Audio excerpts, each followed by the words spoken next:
Today's top story. Rising tensions in the Middle East after Israel's airstrike in Qatar targeting Hamas leaders.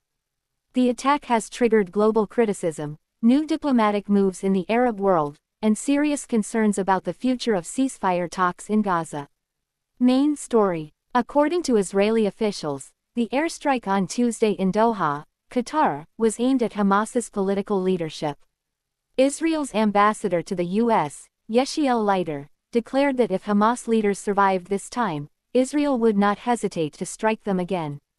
He said, "We have put terrorists on notice. We will pursue them wherever they are." The timing of the strike is especially significant. Just one day earlier, Hamas claimed responsibility for a shooting on the outskirts of Jerusalem, which killed 6 civilians waiting at a bus stop. In response, Israel escalated its operations across the region. Hamas confirmed that 5 of its members were killed in the Doha attack, including the son of Khalil al-Hayya, a top negotiator. However, its senior leadership reportedly survived. Diplomatic fallout. The strike in Doha has drawn widespread condemnation, especially because Qatar has been hosting sensitive ceasefire talks between Hamas and Israel. The U.S. government labeled the move as a unilateral action that does not serve the interests of either Israel or America. Reports say former U.S. President Donald Trump even had a heated phone call with Israeli Prime Minister Benjamin Netanyahu, calling the decision unwise. The United Nations Security Council delayed a planned meeting at Qatar's request so that its Prime Minister, Sheikh Mohammed bin Abdul Rahman Al Thani, could attend.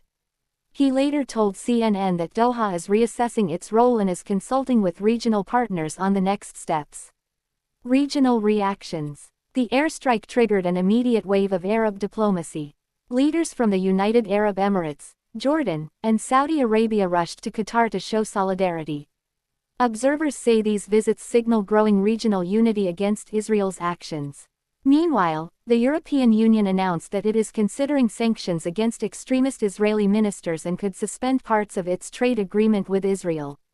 Even Germany, a traditionally strong supporter of Israel, said it would take part in discussions about possible measures. Other military operations. At the same time, Israel extended its operations to Yemen.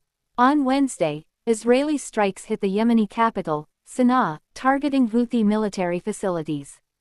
This follows a previous strike in August that killed the Houthi prime minister and other senior figures. The Houthis have been carrying out attacks on ships in the Red Sea, which they describe as acts of solidarity with Palestinians since the start of the Gaza war in 2023. Impact on ceasefire talks. The big question now is what happens to ceasefire negotiations. U.S. officials admitted they don't know how the Doha attack will affect the process. Hamas has repeatedly said it would release all hostages only if Israel ends the war and withdraws its forces from Gaza. But Israel insists on an all-or-nothing deal. All hostages must be freed, and Hamas must fully surrender. Casualty figures. The human cost continues to rise.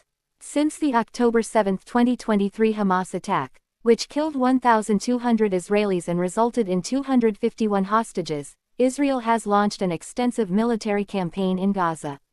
According to local health authorities, more than 64,000 Palestinians have been killed so far, most of them civilians.